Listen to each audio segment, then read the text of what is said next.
Свой среди чужих, чужой среди своих деген. Неме, biz вообще иштейбизби? Суроолор кайталанып атабы, эмне болуп атат? Беришибиз керек биз суроолорду. Каяка шашып атасыңар? Ар дайым эле шашып жүрөсүңөр. Надир айым, силер эмне мындай акчанын, билим берүү министрлиги да? Силер эмне мындай акчанын несисиңер силер? Каяка кетиресиңер мынча акчаны, айланайын? Ата энелерден деле аласыңар. Экзаменге акча чогултасыңар, тряпкаңарга акча чогултасыңар, тиги бул ремонт. Надир айым мага бары келет. Мен сизге көрсөтүп берем бирден, ачыпчы. Дагы кредит аласыңар, грант аласыңар. Силер эмне кыласыңар анча акчаны? Каяка кетиресиңер? Силер негизи бир мындай чогулуп бир иштейсиңерби же ушинтип эле жүрө бересиңер? Мен могу жерде отурганыма 3 жылдан ашып калды. Силердин кредиттериңер менен эле отурам ушул жердечи. Уят да билим берүү министрлиги силерге бул уят эле нерсе.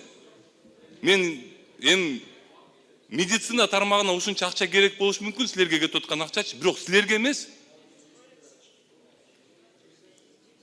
Силер жөн эле окуу жайсыңар силер.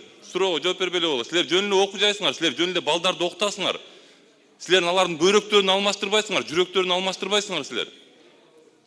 Дары алып бербейсиңер ал балдарга. Жөн эле окутасыңар. Акчаны болсо миллиондоп аласыңар. Бизге срочно керек болот, бизге грант керек болот, бизге азыр кредит бериш керек болот, биз могу жерибиз токтоп калган атат. Же сапатыңар өзгөрдү. Билим берүү сапатыңар өзгөрдү. Ушунча акча алдыңар 3,5 жылдан бери, мен ушул жерде жүргөндөн бери. Биз айтпаганда ким айтат силерге? Же ата энелерди кабыл алып атасыңарбы силер? Канча неме, мен суроомо жооп берип коюңузчу, канча зам министр бар министрликте? Жок, сиз эме, сизге жооп берет. Процедурный бул, кагаз. Процедурный эмес, бул жөн эле суроо, жооп бере бериңиз. Канча? Жооп бербейт. Эмнеге жооп берет экен? Жооп бербеңиз, эме. 4 кагаз жүзүнө жооп бересиз. Добуш бүттү уже, өткөрдүңөр, болду, суроо бербейбиз билим берүү министрлигине. Депутаттар, коллегалар.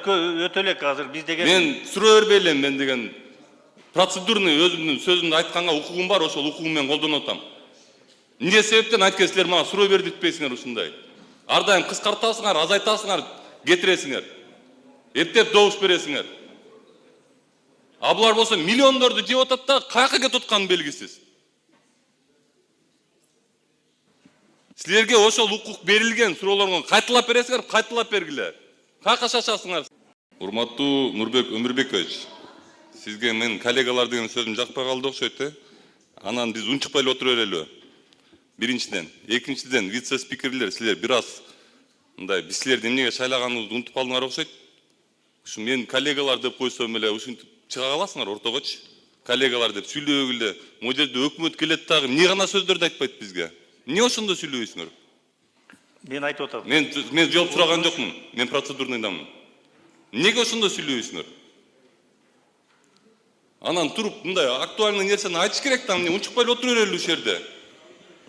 Добушту мындай большинством чечти, көбүнчө неме добуш менен чечип алдык депчи. Мисалы мен суроо беришим керек болчу. Бере албайм мен, анткени силер көпсүңөр чындап эле. Жок, мындай тамаша сөздөр, конечно, силерге азыр тамаша сөзүңөр көп, силердин жумушуңар да көп. Силер азыр түштө жумушуңарды бүтүрүп туруп кетишиңер керек. Мен түшүнүп атам силердичи. Жок, мен түшүнүп атам силерди. Анда мен сүйлөгөндө, эгер жакпаса, анда мен сүйлөгөндө мындай угуп эле отуруп бергиле, анткени силер сүйлөп атканда мен угуп отуруп берип атам. Бирок биз суроолорду беришибиз керек. Туугандар, коллегалар. Кайталанып атабы, кайталанбай элеби? Эмне болуп атат? Биз суроолорду беришибиз керек. Ошон үчүн сайлаган силерди. Ошону унутпооңорду деле суранып атам мен силерденчи. Рахмат. Мындай да депутаттар суроолорун берип атышат. Эми биздин коллегабыз чыгып сунушун берди. Сунушу өтүп кетти, эмне кыла алат? Эми бул коллегияльный орган болгондон кийин большинство менен эмне дейсиң?